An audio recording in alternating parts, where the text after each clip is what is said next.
Et ensuite, je voudrais souligner le doigt de Dieu qui fait que la réunion des Bnei Noach a lieu juste après que nous ayons lu hier la paracha de Noach, la partie de la Torah qui est consacrée à Noach.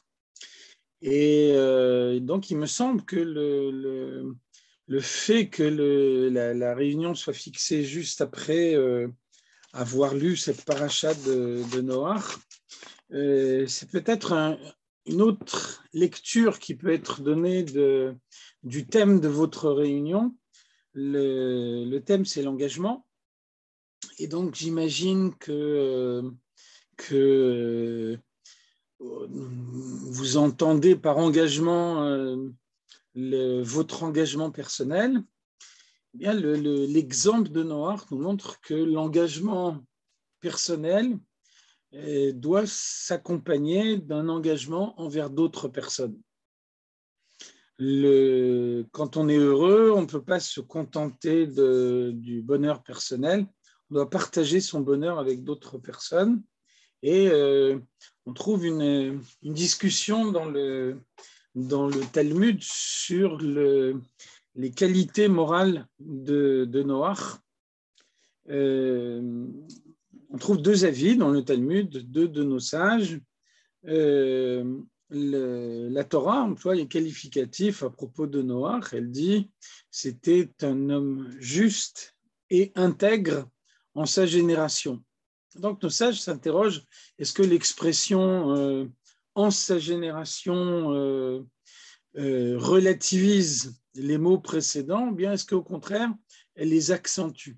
Et donc, nous trouvons les deux interprétations à la fois.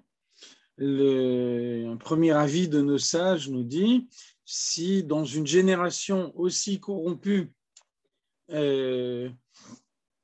il a été considéré comme un sage, eh bien, dans une autre génération, moins corrompue, ses qualités morales auraient été bien plus grandes. Et un autre avis nous dit bien au contraire. C'est parce que sa génération était totalement corrompue qu'on a pu le considérer comme un sage. En revanche, s'il était dans la génération d'Abraham, il aurait été considéré comme totalement insignifiant. Donc, vous voyez cette discussion de nos sages. Alors, pourquoi une critique aussi sévère envers Noach? Eh bien, c'est parce qu'il a fait entrer dans l'arche uniquement sa femme et ses enfants. Finalement, il ne s'est pas préoccupé des autres personnes de sa génération. C'est la raison pourquoi nos sages sont tellement critiques envers lui lorsque il a eu la révélation prophétique du déluge. Eh bien, il aurait dû essayer de ramener sa génération au repentir. Et à ce moment-là, peut-être que le déluge n'aurait pas eu lieu. Et donc, finalement, on a l'impression qu'il a eu une démarche un peu égoïste. Il a cherché à se sauver lui-même sans se préoccuper d'autres personnes qu'il aurait pu sauver également. Alors, si on regarde le Zohar, la partie ésotérique de la Torah, alors on voit que là, il n'y a pas deux avis, il y en a un seul. Le Zohar nous dit Noach n'était pas du tout quelqu'un de recommandable. Quelqu'un qui est capable de rester indifférent à la destruction de sa génération n'est pas quelqu'un de recommandable. Et donc, vous voyez que finalement, l'enseignement que Noach donne par son attitude, l'enseignement que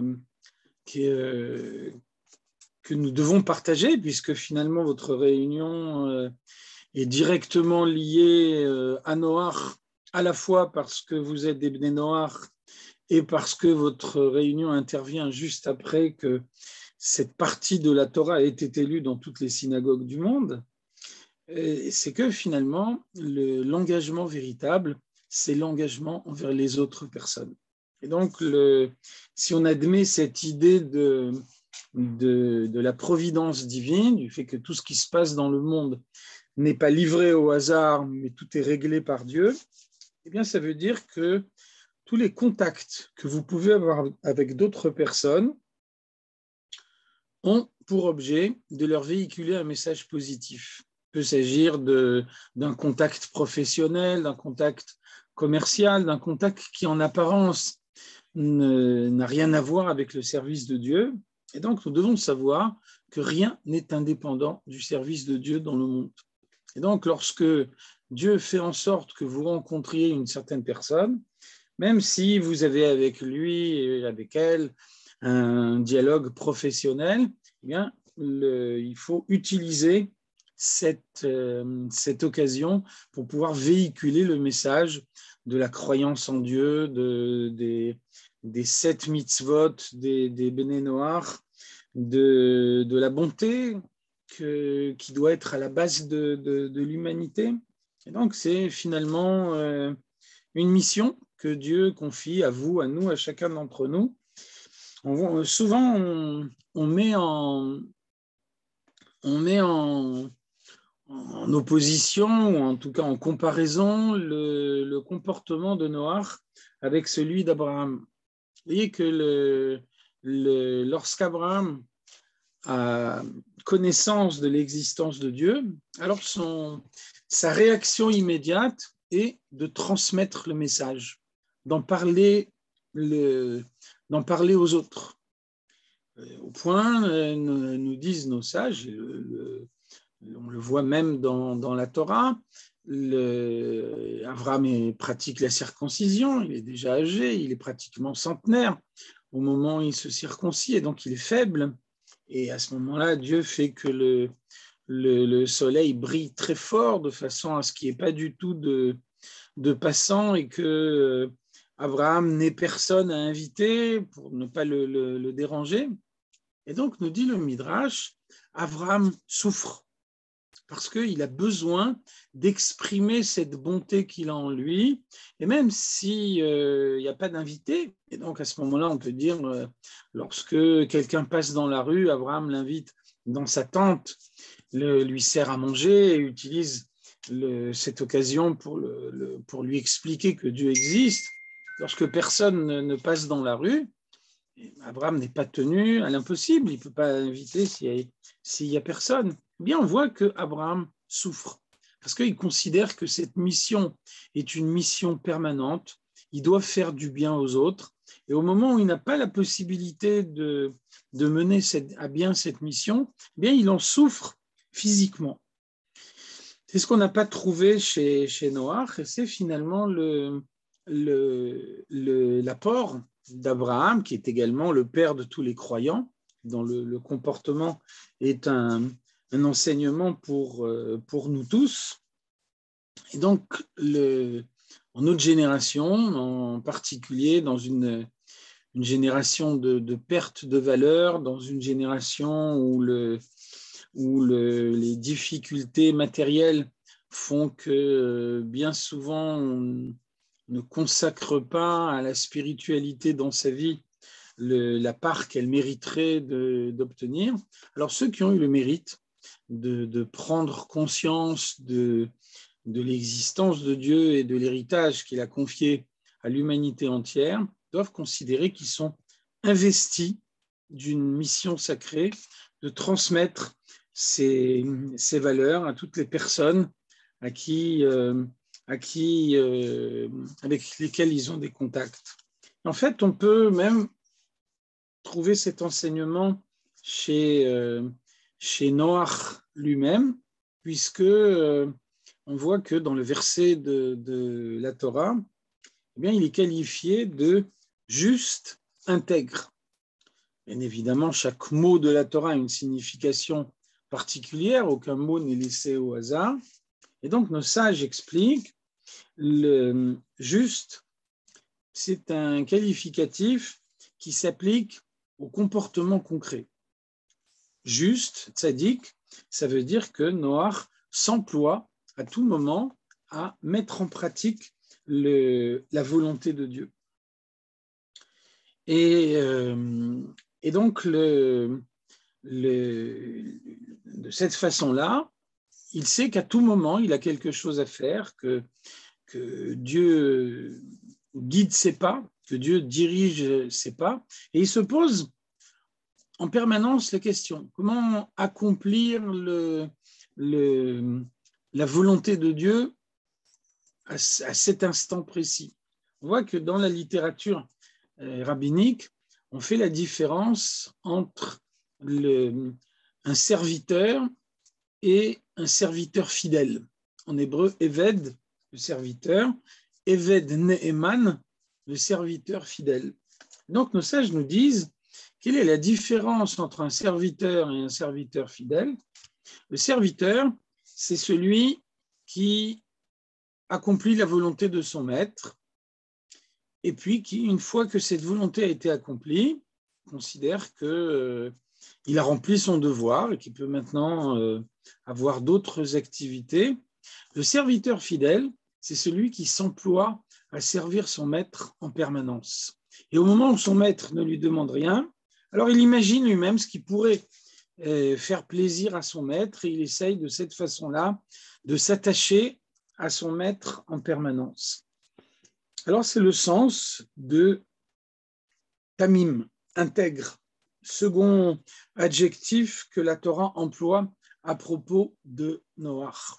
Noach est un homme intègre lorsqu'il adopte ce comportement du service de Dieu. Alors il adopte en permanence, et là aussi, vous voyez bien que les Bnei Noach, le Ben, ça veut dire descendant, ça veut dire fils. Et donc le fils, c'est celui qui hérite les qualités de son père. Et donc un Ben Noach, c'est quelqu'un qui est à la fois juste et intègre, comme l'a été Noach lui-même. Autre point, un autre point important également, c'est que le Baal Shem Tov, le fondateur du mouvement chassidique, donne un enseignement précieux à propos de cette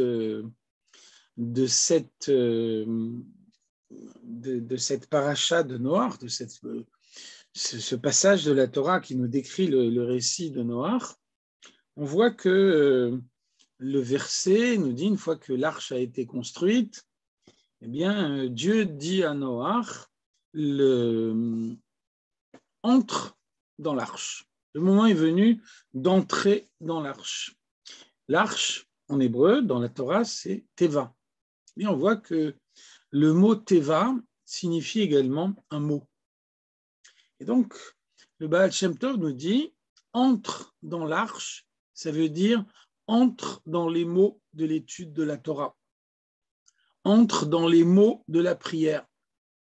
C'est le moyen également de perpétuer l'enseignement de Noach, étudier un passage de la Torah, pas uniquement une activité intellectuelle, c'est également se pénétrer profondément de l'enseignement de la Torah. On trouve un enseignement talmudique qui nous dit, le Talmud nous dit, si quelqu'un a mal à la tête, il doit se consacrer à l'étude de la Torah. Si quelqu'un a mal aux pieds, il doit se consacrer à l'étude de la Torah. Donc le sens simple de ce texte, c'est que la concentration intellectuelle permet de réduire la conscience de la douleur. Donc quelqu'un a la migraine, il s'emploie à étudier un texte, et à ce moment-là, donc la concentration intellectuelle que lui permet l'étude de ce texte fait que la migraine s'estompe, ou en tout cas, il la ressent moins parce qu'il est concentré sur une autre idée. Alors, la tradition chassidique nous donne une autre lecture de ce passage talmudique. La tradition chassidique nous dit un homme qui souffre, c'est une situation anormale. Dieu n'a pas créé l'homme pour souffrir, et donc un homme ne peut pas souffrir en vain. Alors pourquoi Dieu impose la douleur à une certaine personne? C'est pour lui faire passer un message. La douleur est dans ce cas-là une alerte. Dieu a un message à faire passer à cette personne. Ce message se trouve nécessairement dans la Torah, dans la parole de Dieu, qui contient tous les enseignements que Dieu a bien voulu nous donner. Et donc, cet homme qui se trouve en situation de déséquilibre, se traduisant par une douleur physique, va se concentrer sur un texte de la Torah en s'en remettant à la providence divine qui va le guider vers le texte de la Torah dans lequel se trouve le message que Dieu lui délivre. Et donc, en ne faisant pas que lire ce message, en ne faisant pas que étudier ce message, mais en s'en pénétrant profondément, alors cet homme aura la possibilité de réparer le déséquilibre dans lequel il se trouve. Donc, vous voyez ici une idée extrêmement importante. Dieu parle à l'homme en permanence. Pas uniquement sur le mont Sinaï que Dieu s'est révélé. Dieu se révèle en permanence. Simplement, la seule différence, c'est que sur le mont Sinaï, l'apparition divine a été miraculeuse et perçue par tous comme telle, alors que lorsqu'on prend un texte biblique, lorsqu'on prend un texte expliquant la parole de Dieu, alors on reçoit une révélation tout aussi intense que celle du mont Sinaï, mais néanmoins, dans ce cas-là, eh bien, on appelle une prise de conscience de la part de l'homme.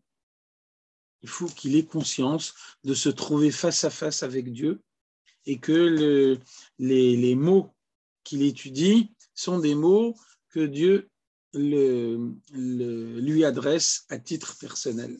On voit que nos sages posent la question, pourquoi les 10 commandements sont-ils énoncés au singulier? Je suis l'Éternel, ton Dieu. Tu n'auras pas d'autre Dieu devant ma face. Dieu s'adresse à 2 millions de personnes. Pourquoi Dieu parle au singulier? Et nos sages nous disent, eh bien, chacune de ces 2 millions de personnes ont senti que Dieu leur parlait personnellement. Chacun disait, c'est à moi que la parole divine s'adresse. Et donc cet enseignement du don de la Torah est pour nous un enseignement éternel. Étudier la Bible, étudier la parole de Dieu, c'est d'abord recevoir directement le message de Dieu et surtout s'en remettre à lui faire confiance pour nous guider vers le passage biblique, le passage de la Torah, à travers lequel il entend nous véhiculer un message. Et donc, ce message, il faut s'en pénétrer, le prendre profondément en soi et puis vivre avec, en faire une règle de conduite dans son existence. Donc, c'est cet enseignement du Baal Shem Tov. Dans le calendrier juif, il y a le premier mois de l'année, le mois de Tishri, qui vient de s'achever, qui est empli de fêtes. Pendant tout le mois de Tishri, on va d'une fête à l'autre et nous entrons ensuite dans le second mois de l'année, le mois de Cheshvan, dans lequel il n'y a pas une seule fête. Alors, les mauvaises langues disent que c'est parce que les rabbins sont fatigués, qu'ils ont besoin de se reposer. Mais si on essaye de chercher une explication, on peut trouver des explications. Il y a en tout cas une très belle explication. C'est que lorsque le roi Salomon a construit le premier temple. Il a terminé les travaux pendant le mois de Teshvan. Et puis ensuite, quelques mois se sont écoulés et le premier temple a été inauguré 11 mois plus tard, pendant le mois de Tishri. Et donc, il y a eu 7 jours de grandes festivités pendant le mois de Tishri suivant, qui ont été l'inauguration du premier temple. Entre parenthèses, parmi ces 7 jours de festivités, il y avait le jour de Yom Kippour. Vous savez à quel point le jeûne de Yom Kippour est important pour nous. Eh bien, cette année-là, personne n'a jeûné à Yom Kippour parce que la joie de l'inauguration du temple l'emportait sur la nécessité de l'expiation que Yom Kippour doit apporter. On reviendra plus tard sur cette idée d'expiation, mais donc, en tout état de cause, le Midrash nous rapporte que le mois de Cheshvan, le second mois de l'année, s'est présenté devant le tribunal céleste avec une accusation. C'est pendant Cheshvan que le temple a été achevé, et donc pourquoi est-ce que je n'ai pas eu le droit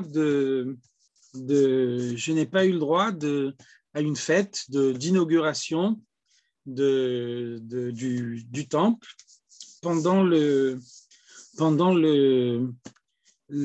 ce mois de Cheshvan. Et donc, Dieu a répondu, le troisième temple sera inauguré pendant le mois de Cheshvan, et donc pour que les festivités de l'inauguration du troisième temple, celui que nous aurons avec la délivrance messianique, pour que ces festivités soient encore plus grandes que celles du premier et du second temple, eh bien, il n'y aura pas d'autres fêtes pendant le mois de Cheshvan, de façon à ce que le mois de Cheshvan puisse être consacré par tous à l'inauguration du troisième temple. Donc, vous voyez que le mois dans lequel nous entrons est un mois de grand espoir, un mois en lequel l'espoir messianique est insufflé à chacun. Et puis, parallèlement, simultanément, c'est aussi un mois dans lequel il n'y a pas de fête, un mois entre guillemets profane, parce que rien n'est profane dans la vie d'un homme. Chaque acte, même le plus banal, peut devenir un acte du service de Dieu. En tout cas, il n'y a pas de fête particulière. Et donc, c'est toute la portée de cet enseignement qui est donné par le Baal Shem Tov, vivre le service de Dieu pendant une fête, vivre le service de Dieu dans un moment particulier, c'est relativement facile. Par contre, comment est-ce qu'on peut vivre le service de Dieu dans son quotidien, dans une existence banale, dans les actes les plus courants de la vie profane, qui en apparence n'ont rien à voir avec le service de Dieu? Alors le Baal Shem Tov nous dit, eh bien, c'est très simple, il faut sortir du mois de Tishri dans une arche. Il faut que cette arche protège de toutes les choses du monde, de tout ce qui n'a pas encore reçu l'élévation dans le monde. Et donc cette arche, c'est l'arche que constitue l'étude des textes, c'est l'arche que constitue la prière. Et donc en s'introduisant dans les mots de l'étude, en s'introduisant dans les mots de la prière, alors on a la possibilité de réévaluer chaque acte du quotidien et d'en faire un moment du service de Dieu, et un moment qui permet de transformer le monde pour mettre en évidence la parole de Dieu dans le monde. Alors je disais tout à l'heure que le Yom Kippour apporte l'expiation. L'expiation, en hébreu, c'est kapara. Et vous voyez que kapara est de la même racine que kofer. qui veut dire le goudron. Le goudron, c'est ce qui recouvrait l'arche de Noé. On trouve le verset dans la Torah. Dieu donne l'ordre à Noé, il lui dit, tu recouvriras l'arche à l'extérieur et à l'intérieur de goudron. Donc, vous voyez que finalement, de cette façon-là, Dieu nous indique de quelle manière on peut obtenir l'expiation. L'expiation, c'est une démarche intérieure et une démarche extérieure. La démarche intérieure, le goudron intérieur, si j'ose dire, c'est l'étude, c'est la prière. C'est le moment où on essaye d'accumuler les forces morales qui permettent de vivre sa journée conformément à la volonté de Dieu. Et puis le goudron extérieur, eh bien, c'est les bonnes actions, c'est l'action envers les autres personnes, c'est la possibilité de faire d'une rencontre fortuite de la journée un moment actif du service de Dieu. Donc, vous voyez que finalement, si on lit attentivement le récit de Noach tel qu'il apparaît dans la paracha, alors on peut réévaluer cet engagement qui est le thème de votre réunion, de notre réunion. Un engagement, pour être un engagement véritable, doit être double. On doit s'engager pour soi-même et on doit s'engager pour les autres personnes. Donc, si on essaye d'établir un programme, puisque votre convention a lieu une fois par an et elle doit donc marquer de son empreinte toute l'année jusqu'à que l'année prochaine on puisse avoir une autre convention qui, sans l'ombre d'un doute, se passera dans le 3e temple reconstruit. L'engagement donc de chacun, c'est d'abord une prise de conscience. Prise de conscience que beaucoup d'hommes, malheureusement, dans le monde, n'ont pas conscience de l'existence de Dieu, n'ont pas conscience de la présence de Dieu dans leur vie. Beaucoup cherchent la vérité, on peut dire tout le monde, d'une certaine façon, cherche la vérité, cherche à mieux faire. Malheureusement, des fois, on n'est pas guidé, on ne fait pas la bonne rencontre. Et donc, on n'arrive pas à la conclusion qu'on devrait avoir. Et donc, finalement, il faut bien se dire que le bonheur de la foi en Dieu, le bonheur d'avoir compris l'importance des 7 mitzvot des descendants de Noach est un mérite particulier. Donc, le premier point qui doit être l'apport de votre convention, c'est ce sentiment d'avoir été choisi par Dieu. Vous avez un mérite particulier, Dieu vous a choisi. Vous voyez bien qu'il y a des millions de personnes dans le monde qui n'ont pas le mérite que vous avez. Donc, on a besoin d'avoir conscience de ce mérite, de remercier Dieu. Il faut remercier Dieu parce que de toute évidence, même s'il y a un effort personnel, même s'il y a une recherche personnelle, mais le fait que cette recherche aboutisse, c'est avant tout un don de Dieu. Et donc, la première idée de votre convention, c'est une idée de reconnaissance envers Dieu. La seconde idée, pas moins importante que la première, c'est que le bonheur véritable est un bonheur partagé.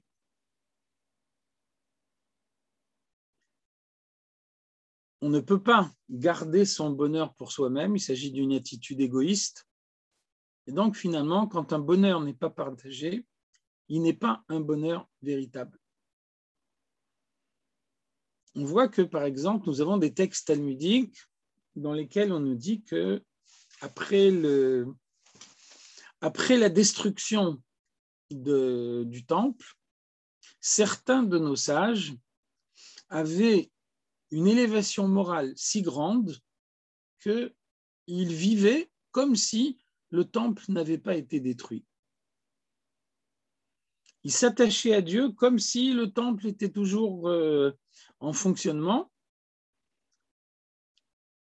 parce que leur grandeur, leur grandeur morale faisait qu'ils ne ressentaient pas l'exil aussi profondément que nous pouvons le ressentir.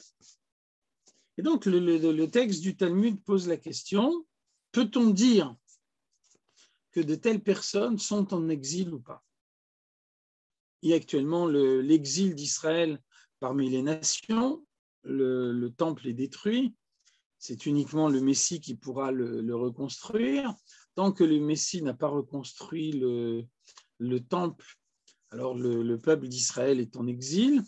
Peut-on dire qu'un juste qui possède l'élévation morale lui permettant de ne pas ressentir la destruction du temple, peut-on dire que lui, à titre personnel, n'est pas en exil? Et le texte talmudique nous dit, eh bien si. Quelqu'un qui est moralement aussi élevé est néanmoins en exil. Pourquoi?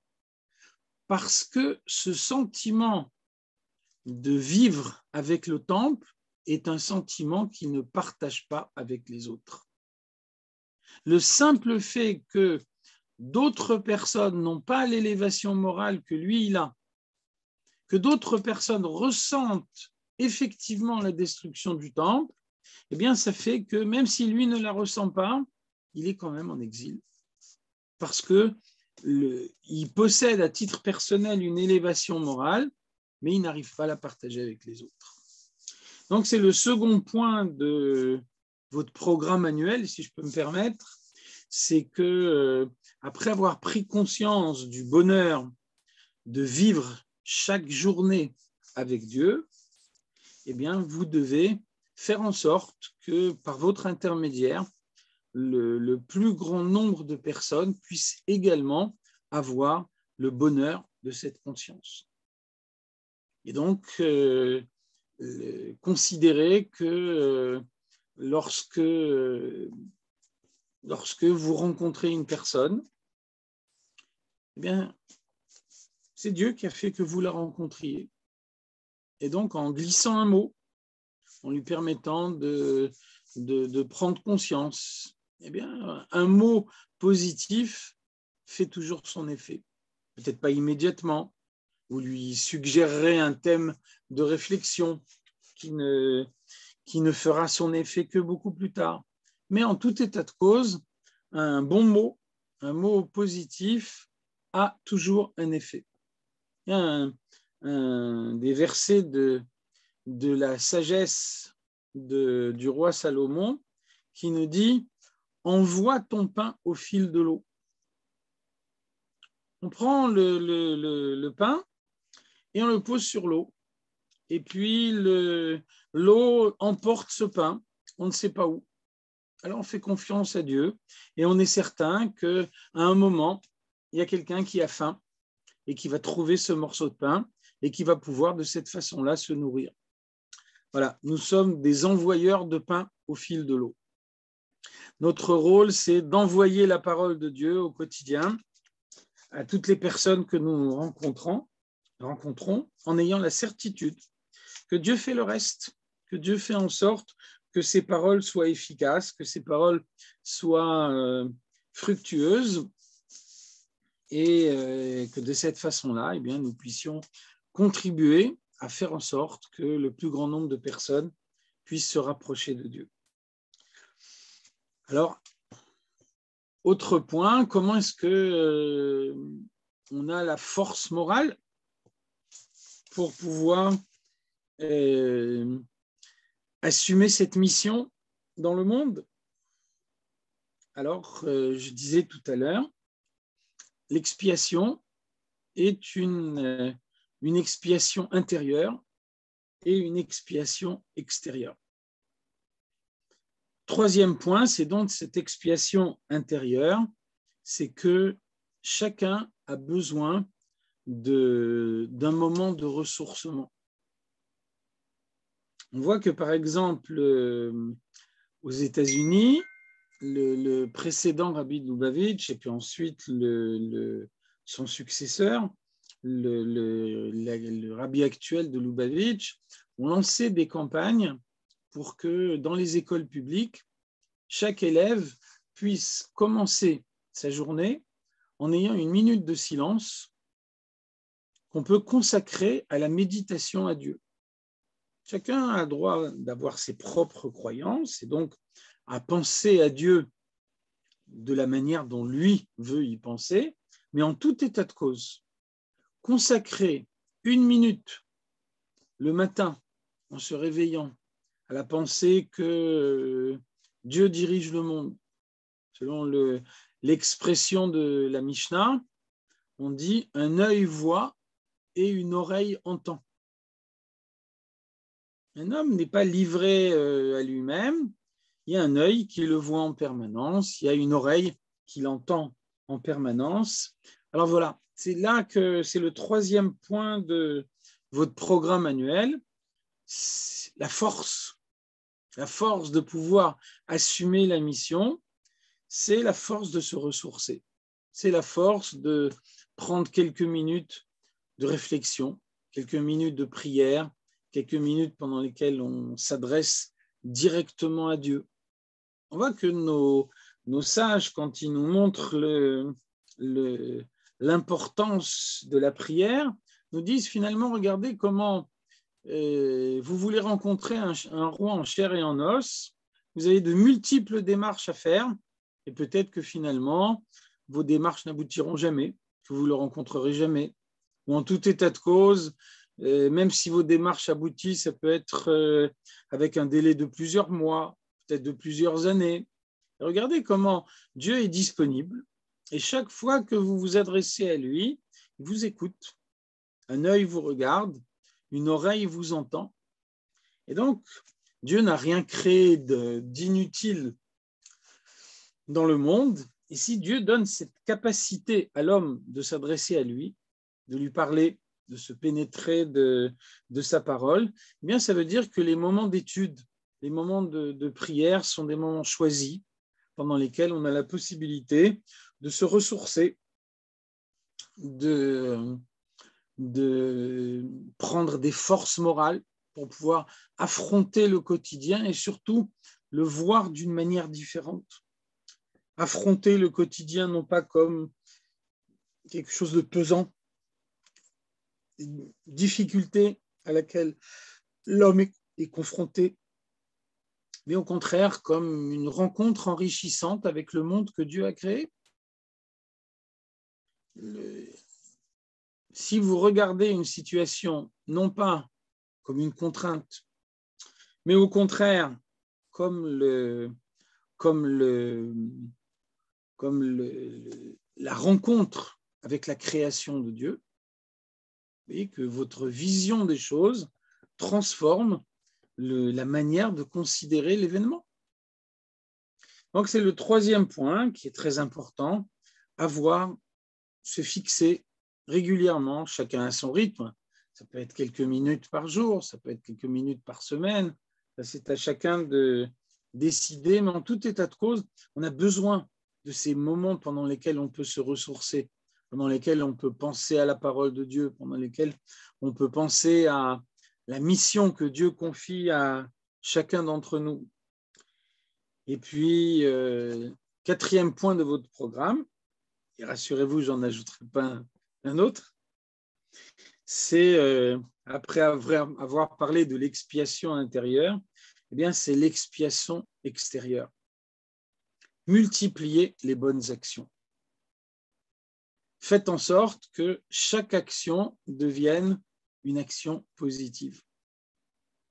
vous allez vous faire des courses au supermarché. Peut-être que une personne qui est là a besoin de vous, par un bon mot, par une aide matérielle. Et tout d'un coup, votre visite au supermarché n'est plus un acte banal du quotidien, mais c'est une mission confiée par Dieu. Et là, vous regardez les choses d'une manière complètement différente. Et il n'y a pas long d'un doute, si on applique ce programme, somme toute simple, à la portée de tous, eh bien, on a la possibilité de transformer nos vies, d'être plus proche de Dieu, de faire que d'autres personnes soient plus proches de Dieu également. Et sans l'ombre d'un doute, c'est de cette façon-là qu'on peut révéler la délivrance, se rapprocher de Dieu. Donc, j'espère que vous pardonnerez mon immixtion dans le programme de votre convention, mais je pense que c'est un programme qu'on peut adopter comme dénominateur commun à l'humanité entière et qui permettra d'avoir le monde meilleur que Dieu a voulu créer et qui se réalisera nécessairement, parce qu'en tout état de cause, la parole de Dieu se réalisera. Et donc, Dieu propose à chacun de vous, à chacun de nous, un contrat de partenariat pour que chacun de vous puisse apporter sa contribution pour que le monde soit réellement meilleur et qu'on puisse enfin avoir l'avènement messianique que nous attendons avec impatience. Voilà, si vous avez des questions sur ces sujets ou sur d'autres, j'essayerai d'y répondre avec plaisir.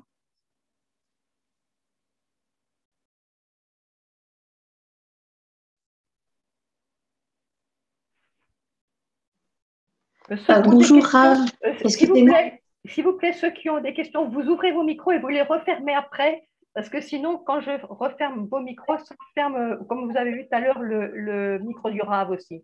Merci. Vas-y Nadine, excuse-moi. Oui, bonjour Rav, merci déjà pour votre enseignement. J'avais une petite question. Si j'ai bien compris, tout à l'heure, vous avez parlé donc de Teva, l'arche, qui signifiait aussi pour les Ben Noar d'entrer dans les mots de l'étude de la Torah et de la prière pour se pénétrer profondément de cet enseignement de la Torah. Donc, je voulais savoir si ça voulait dire que les Ben Noar doivent aller dans une yeshiva, et si c'est le cas, est-ce que les femmes sont aussi autorisées à aller dans une yeshiva? Merci. Alors, l'étude de la Torah n'est pas spécifique à la yeshiva. La yeshiva est un lieu de formation, c'est une école, mais comme vous le savez, nous sommes des étudiants éternels. Nos études ne se terminent pas avec la fin de la scolarité, et donc on peut étudier la Torah dans n'importe quel endroit. On peut étudier la Torah dans le métro, on peut étudier la Torah en attendant un autobus, on peut étudier la Torah en marchant dans la rue. On a fait de nos jours qu'on peut porter un casque et puis entendre des choses à l'intérieur de ce casque. Donc, sachez bien que tous ces casques, tout ce qui existe, toute la technologie, tous les apports technologiques de nos jours existent uniquement pour favoriser cette étude de la parole de Dieu, et que toutes les autres utilisations de ces machines sont uniquement dans le monde pour le libre arbitre. Donc, on ne peut pas dire que le lieu de l'étude soit un lieu spécifique. La parole de Dieu peut s'étudier, doit s'étudier en tout endroit. Donc, on n'a pas besoin de se rendre quelque part. Là où on est, on a la possibilité de prendre un livre, de suivre un cours, de suivre un enregistrement, de méditer au contenu de cet enseignement. Et bien évidemment, ceci concerne à la fois les hommes et les femmes.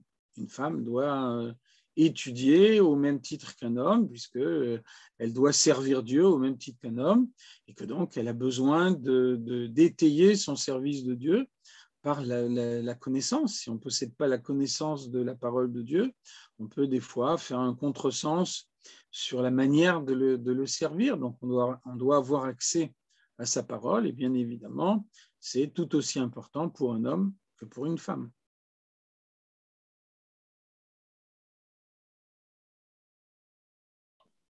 Merci beaucoup.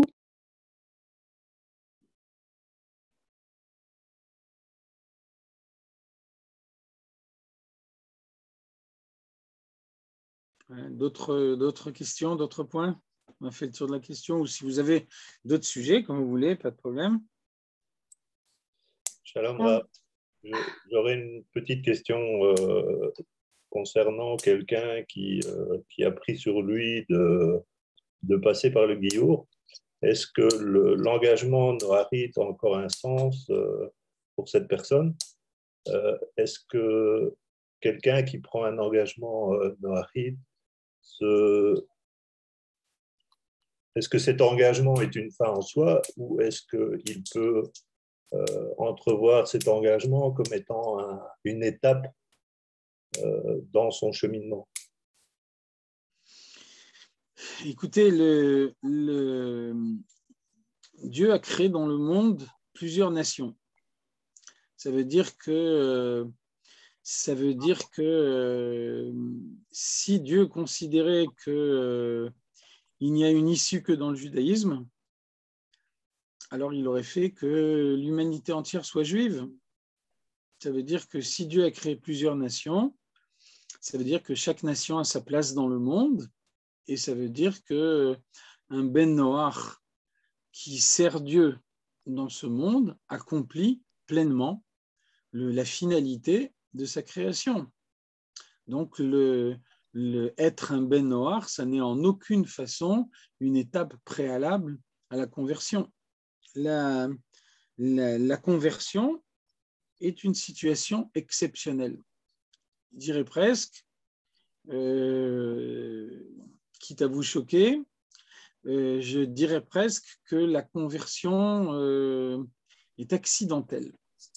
Parce que d'une certaine façon, la conversion, c'est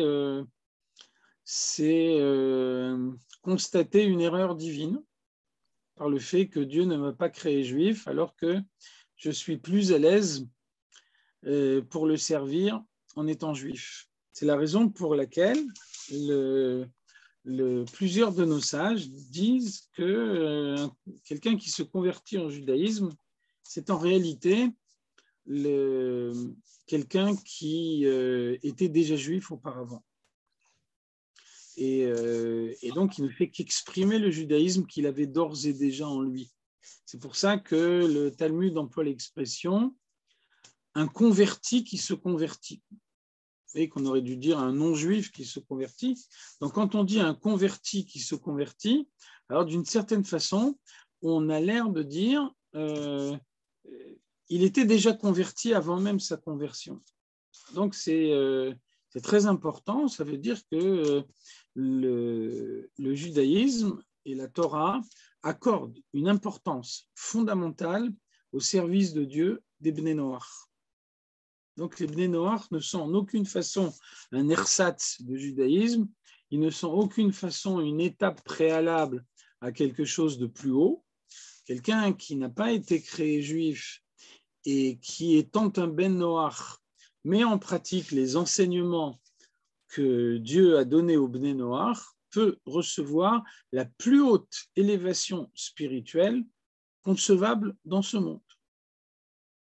Donc, on n'a pas besoin de chercher d'autres parcours. Toutes les possibilités d'élévation sont accordées. Vous devez être parfaitement convaincu de l'importance d'un Ben Noach, de l'importance de la mission qui lui est confiée dans le monde. Donc, il n'y a pas à voir un parcours d'évaluer qui serait uniquement la préparation à un autre parcours plus valorisé. C'est une idée qui est totalement étrangère au judaïsme. Ok, merci. Et donc, pour la deuxième partie, quelqu'un qui a pris sur lui de passer par le Guillaume n'a pas d'intérêt à faire un engagement noiride. S'il passe par un guillour, ça veut dire que le service de Dieu d'un Ben Noach ne le concerne plus. Et donc, effectivement, dans ce cas-là, l'engagement n'est pas nécessaire. Je veux dire qu'à titre personnel, il a choisi une autre façon de servir Dieu, donc il doit, à ce moment-là, quitter la façon de servir Dieu du Ben Noach. Donc, c'est vrai que pour quelqu'un qui est en face de guillour, un engagement noachide n'a pas de sens, c'est clair. D'accord, merci. Moi, j'ai aussi une question, Rav, si je peux me permettre. Je t'en prie. Oui, bien sûr. Oui, Rav Meloul, merci de vos enseignements. J'ai une question parce que vous avez mentionné quand une personne souffre, il y a un passage dans la Torah qui peut correspondre ou remettre cette personne sur un sentier qui est plus qui fait passer ce déséquilibre. Comment est-ce qu'on peut retrouver ce passage dans la Torah? Alors, vous avez raison, c'est une idée très importante. La notion de martyr n'existe pas dans le judaïsme, elle n'existe pas non plus pour les Bnei Noach, pour une raison très simple, c'est que Dieu ne nous donne pas la vie pour que nous la perdions. Donc, la maladie est une situation anormale, une situation de déséquilibre. Et donc, nous croyons qu'il y a une imbrication profonde entre les dimensions spirituelles et matérielles. Bien évidemment, on est obligé de passer par les voies de la nature pour avoir la guérison. C'est également la volonté de la Torah. Donc, on doit consulter un médecin, mettre pleinement en pratique les prescriptions de ce médecin. Néanmoins, tout en appliquant matériellement tout ce qui est nécessaire, on doit aussi savoir que tout ce qui existe dans le monde a également une cause spirituelle. Et donc, il faut essayer de prendre un passage de la parole de Dieu, non pas comme un enseignement parmi tant d'autres, mais comme une parole que Dieu nous adresse personnellement. Alors, comment est-ce qu'on peut trouver cette parole que Dieu m'adresse personnellement? Tout simplement en lui faisant confiance. Si le moindre détail de ce qui se passe dans le monde est voulu par Dieu, eh bien le fait qu'au moment où j'ai décidé de prendre un livre, Dieu a guidé ma main et j'ai pris tel livre plutôt que tel autre, je l'ai ouvert à telle page plutôt qu'à telle autre page, il est bien évident que c'est la volonté de Dieu. Et donc, à partir de ce moment-là, eh bien, on étudie le contenu de ce livre, à la page, on l'a ouverte, en se disant, en essayant de se convaincre soi-même, parce que c'est la réalité, en se disant que c'est une parole que Dieu m'adresse à moi. Je soulignais tout à l'heure que les 10 commandements sont énoncés au singulier.